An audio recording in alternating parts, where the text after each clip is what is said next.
Hello friends, in today's video we are going to discuss on appreciations of all poems standard 10 subject English lower level. विद्यार्थी मित्रांनो, इयत्ता 10वी मध्ये English subject मध्ये total 7 poems आहेत आणि त्या 7 पोएम्स पैकी 1 पोएम तुम्हाला ॲप्रिसिएशन साठी कंपल्सरी एग्जाम मध्ये विचारली जाते. आता 5 मार्क्स साठी हा क्वेश्चन असतो.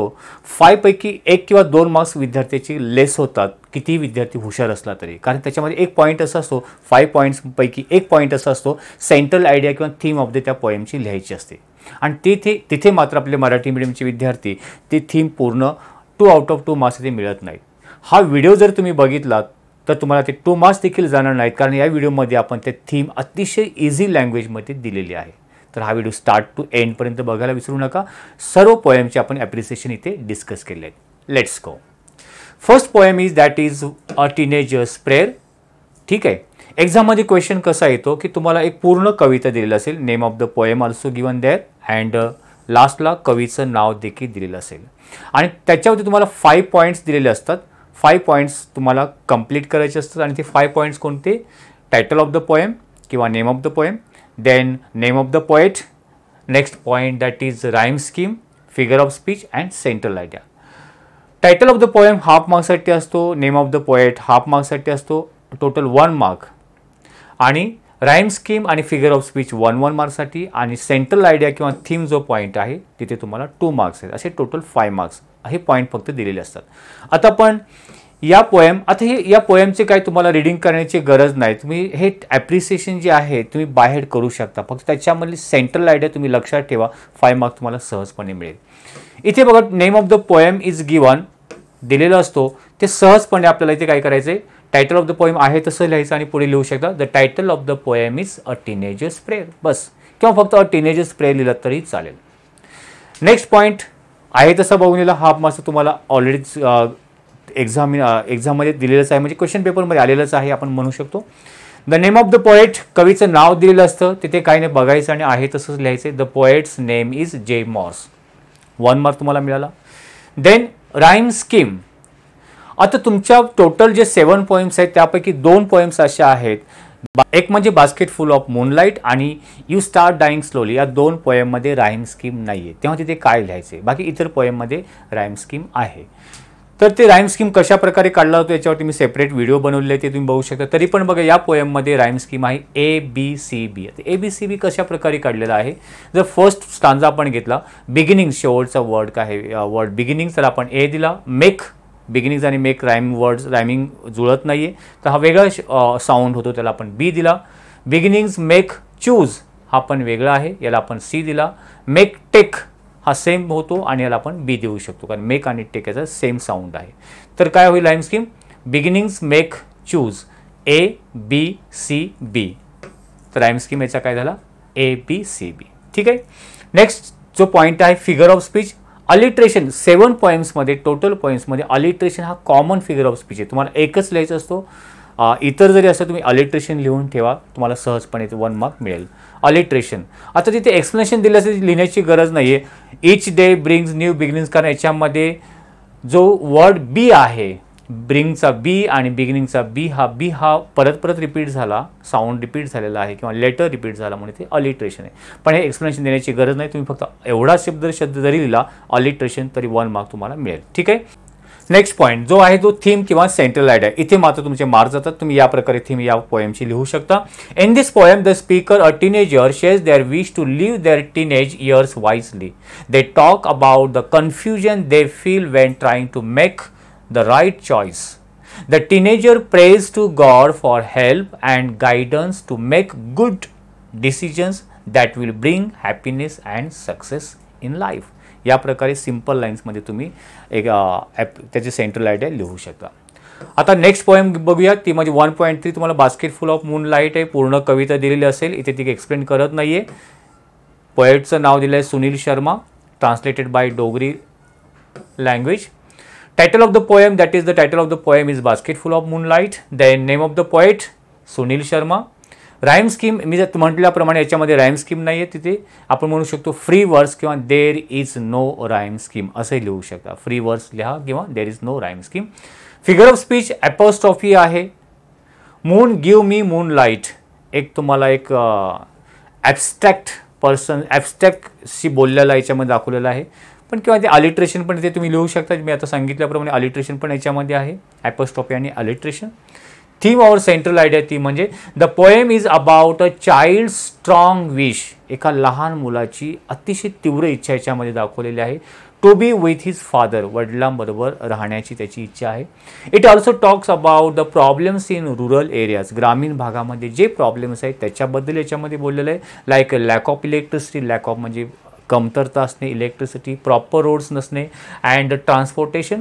The child asked the moon for a basket full of moonlight, showing his simple hope for better life and solution to these problems. So this type of theme or central idea you can write, right? Next poem that is You Start Dying Slowly. Third poem जी आहे याच्यामध्ये देखील rhyme scheme नाही आहे. पॅब्लो Neruda यांनी लिहिलेली कविता आहे. Title of the poem, the title of the poem is you start dying slowly. Then name of the poet the Pablo Neruda. Rhyme scheme free verse, at mean there is no rhyme scheme, right. Figure of speech तुम्ही antithesis लिहा किंवा alliteration लिहा. Alliteration तुम्ही प्रत्येक ठिकाणी लिहायचं आहे. हे जे कधी कधी आठवलं नाही, अँटिथिसिस झालं, ॲपोस्ट्रॉफीवरच्या पोएममध्ये बघितलं. अँटी म्हणजे परस्पर विरोधी घटना त्याच्यामध्ये असते, त्याला अँटिथिसिस म्हटलं होतं. थीम ऑर सेंट्रल आयडिया या कवितेमध्ये काय सांगितलं आहे? The poem tells us how to live life fully. पूर्णपणे एक एन्जॉयमध्ये लाईफ कशा प्रकारे जगावं. To truly enjoy life, we should keep learning new things, trying different experiences, feeling new emotions, and taking on challenges. If we live a dull, repetitive, or ordinary life, we stop truly living and start fading away. या प्रकारे central idea तुम्ही लिहू शकता. त्यानंतरची poem आहे the twins.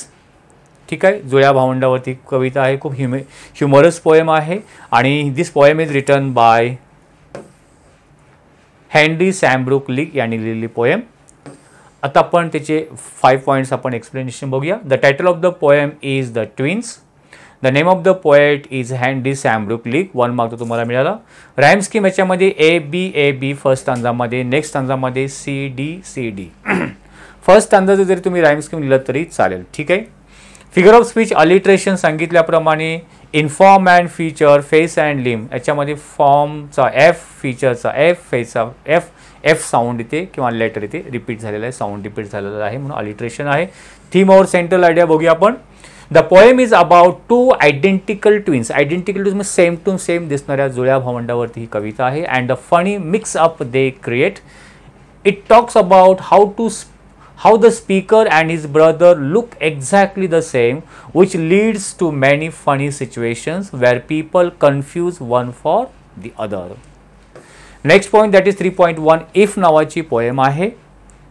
प्रत्येक पोएमचे explanation वरती देखील मी व्हिडिओ बनवलेले आहे, ती बघितली नसेल तर तुम्ही बघू शकता. And this poem is written bye Rudyard Kipling आणि त्याचं ॲप्रिसिएशन या प्रकारे आहे. The title of the poem is if. The name of the poet is Rudyard Kipling. The rhyme scheme या पोएममध्ये आहे. आता याच्यामध्ये जे स्टांजा आहे तर तुम्ही बघू शकता 1 2 3 4 5 6 7 8 लाईनचा स्टांजा आहे.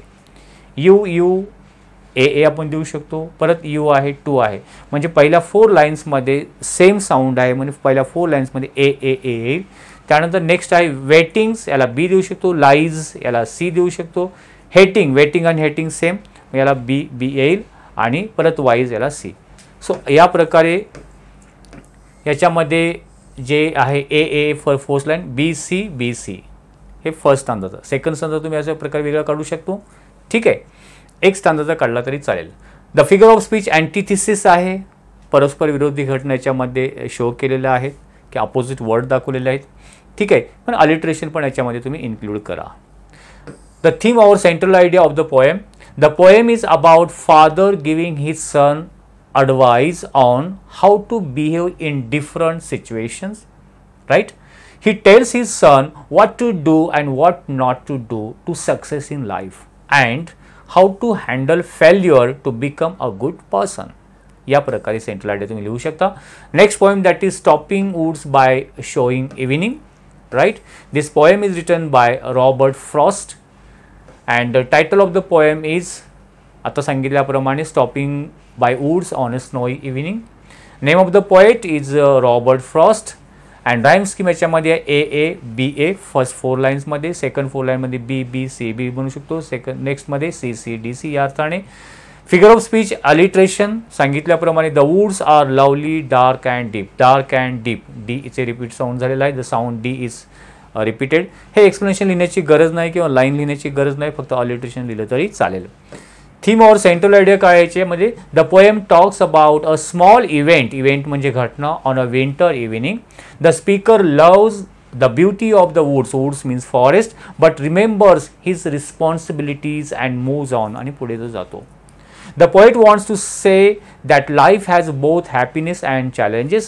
There are many distractions and problems, but to reach our goals and do our duties, we must avoid these distractions and stay focused. So this one is the central idea. Next poem, that is 4.1, The World is Mine. This poem is written by Joy Lowlett Crawford, and the appreciation is like this. The title of the poem is The World is Mine, and this poem is written by Joy Lowlett Crawford, and rhyme scheme आहे first 6 लाईनमध्ये ए A B B C सी या अर्थाने. The figure of speech apostrophe पण म्हणू शकतो, alliteration म्हणू शकतो याच्यामध्ये. ओके. द थीम और central idea, we should be thankful to God for the good things in our lives instead of complaint about what we don't have. When we appreciate all the blessings we have, we can enjoy the beauty and happiness of the world, right? And last poem I, that is 4.3, Captain Oh My Captain. This poem is written by Walt Whitman, and appreciation या प्रकारे. The title of the poem is Oh Captain My Captain, written by second point poet of the poem is Walt Whitman. Rhyme scheme आहे A A B B C D E D या अर्थाने. And the figure of speech alliteration, personification, metaphor, पण alliteration आणि personification लक्षात ठेवा, right. The theme और central idea, the poet feels sad about the death of great leader Abraham Lincoln. Abraham लिंकनच्या डेथबद्दल त्याला खूप वाईट वाटतं. वाईल पीपल आर सेलिब्रेटिंग, ज्यावेळी लोक सेलिब्रेट करतात, and bells are ringing, the poet walks sadly on the ship's deck because the captain is dead. That means the Abraham Lincoln is dead here. So in this way all these 7 poems are completed here. I hope तुम्हाला हा video निश्चितपणे आवडला असेल like आणि share करायला विसरू नका. Next व्हिडिओमध्ये तुम्ही बघणार आहात की एक्झाम, बोर्ड एक्झाममध्ये आता जवळ आलेली आहे, त्या एक्झाममध्ये कशा प्रकारे पेपर येईल, की आपण एक एक्सपेक्टेड पेपर, क्वेश्चन पेपर काढलेला आहे आणि त्या क्वेश्चन पेपरवरती आपण डिस्कस करणार आहोत, right. So wish you good day, take care, thank you very much.